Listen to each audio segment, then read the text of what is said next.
Good evening. Here it is a week later, and many people in north central Florida are still bailing water left behind by Tropical Storm Debbie. Hard-hit Live Oak is struggling to return to normal. TV20's Chris Gilmore shows us how people are working to reopen businesses and roads.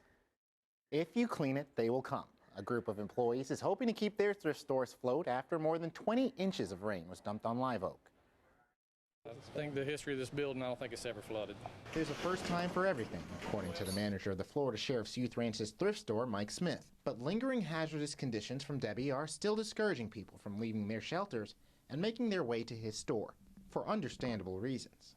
The Florida Sheriff's Youth Ranch's thrift store hasn't seen as many customers today as they're used to, and it probably has something to do with the huge body of water that visitors have to cross in order to reach the front door. Waters are receding slowly but surely through most of the city, in part due to water pumps that are redirecting stagnant floodwaters to White Lake.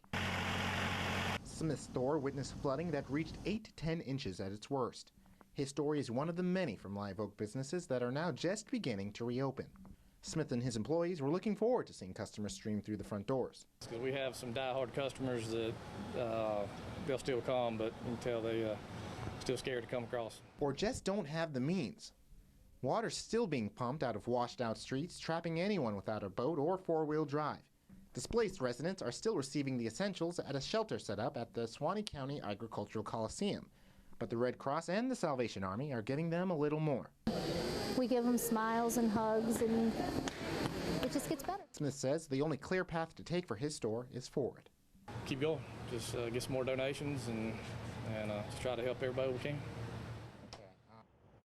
Live Oak is home to just one of the Sheriff Youth Ranch's thrift stores that transfers revenue to the Florida Sheriff's Youth Ranch. There's one other shelter open tonight. Columbia County has a shelter at Richardson Middle School. Chris Gilmore, TV20 News.